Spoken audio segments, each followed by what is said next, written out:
ನಿಲ್ಸ್ಬೋಣ ತಗೊಳ್ಳಿ ಸರ್. ಅಣ್ಣ ನಮಸ್ಕಾರ. ಏನಪ್ಪ ಜೂನಿಯರ್ ಅಂಬೆ ಅಣ್ಣ ನೀವು ನನ್ನ ಗಾಡ್ ಫಾದರ್ ಅಣ್ಣ. ನೀವು ಅಣ್ಣ 7:15 ಬರಕ್ಕೆ ಹೇಳಿದ್ರಿ, 7:29 ಕರೆಕ್ಟ್. ಪರವಾಗಿಲ್ಲ ಏ ಉಮ್ಮೆ ಅದೇನ್ ನೋಡ್ಕೊಳ್ಳೋ ಬಸ್ ಕ್ಯಾಶ್ ಬರ್ಸ್ಬಿಟ್ಟು ಬಸ್. ತಗೊಳಪ್ಪ. ಹಾ ಟೋಕನ್ ಇಲ್ಲ, ಓ ಚೆಕ್ ಬೌನ್ಸ್ ಗ್ಯಾರಂಟಿ. ಅಣ್ಣ ಕವರ್ ಪೇಮೆಂಟ್ ಏನಣ್ಣ? ಏನಣ್ಣ? ನೋಡಂಬರೀಶ್ ಅಣ್ಣ, ಕಲಾವಿದರಿಗೆ ಬೆಲೆ ಕಟ್ಟಕ್ಕೆ ಈ ಸಿನಿಮಾ ಏನಾದ್ರೂ ಒಳ್ಳೆ ಬಿಸ್ನೆಸ್ ಆಗ್ಲಿ, ನೀನ್ ಕೇಳೋದೇ ಬೇಡ, ನಿಮ್ ಮನೆ ಹುಡುಕೊಂಬಂದ್ ಕೊಟ್ಬಿಟ್ಟು ಹೋಗ್ತೀನಪ್ಪ. ಗಾಂಧಿನಗರದಲ್ಲಿ ಈ ಮಾತು ಕೇಳಿ ಕೇಳಿ ಕಿವಿ ತೂತ್ ಬಿದ್ದೋಗಿದ್ದ ಗಟ್ಟು ಮಾಡ್ಕೊಂಬಿಟ್ಟ ನನ್ನ ಮಕ್ಕಳೆಲ್ಲ. ಇದೇನ್ ಕಪಾಲಿ ಥಿಯೇಟ್ರ್ ಇರಲ್ಲ, ಜೈಲು ಕಣಪ್ಪ. ಒಳಕೋಬೇಕಾದ್ರೆ ಸೀಲಾಕ್ತಾರೆ, ಈಚಿಗೆ ಬರ್ಬೇಕಾದ್ರೆ ಸೀಲಾಕ್ತಾರೆ, ಅಷ್ಟೇ ಸಿಗಾಕೊಂಬಿಟ್ರೆ ಎಲ್ರು ಹೋಗ್ಬಿಡ್ತೀವಿ. ಆಯಾ ನಿಮ್ ಬುದ್ಧಿಗೆಟವ ಹಾಕಿಲ್ಲ. ಹೋಗಿ ಹೋಗಿ ಹೋಗಿ.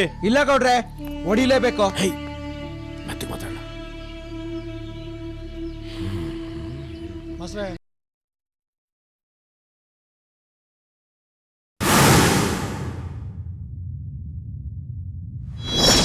ಏ ಗೌತಿ, ಇಲ್ಲಿ ಕೂತ್ಕೊಂಡು ಏನೋ ಯೋಚನೆ ಮಾಡ್ತಿದ್ಯಾ? ನಾಯ್ಡು ನಿಂಗೆ ಹೊಡಿಯೋದು ಅಂತ.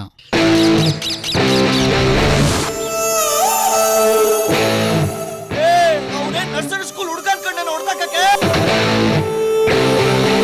Check us out, we are walking like a groupie. Bring it on, we are flying like a groupie. You know what, we are riding like a groupie. ಆಗಿದ್ದಾಗ್ಲಿ ನಾಡಿನ ಬಿಡಬಾರ್ದು ಅಷ್ಟೇ.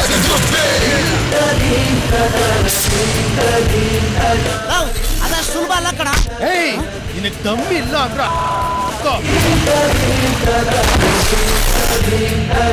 ಇವಾಗೇನು ನಾಯ್ಡು ನಿಂತ್ಬೇಕಾನೆ, ಅದಕ್ಕೆ ಯಾಕೆ ನಮ್ ಕೈ ನಾವೇ ಬ್ಲಡ್ ಮಾಡ್ಕೋಬೇಕು? ದುಡ್ಗೋಸ್ಕರ ಬ್ಲಡ್ ಮಾಡ್ಕೊಳ್ಳೋ ಕೈಗಳು ಬೇಜಾನ್ ಐತೆ.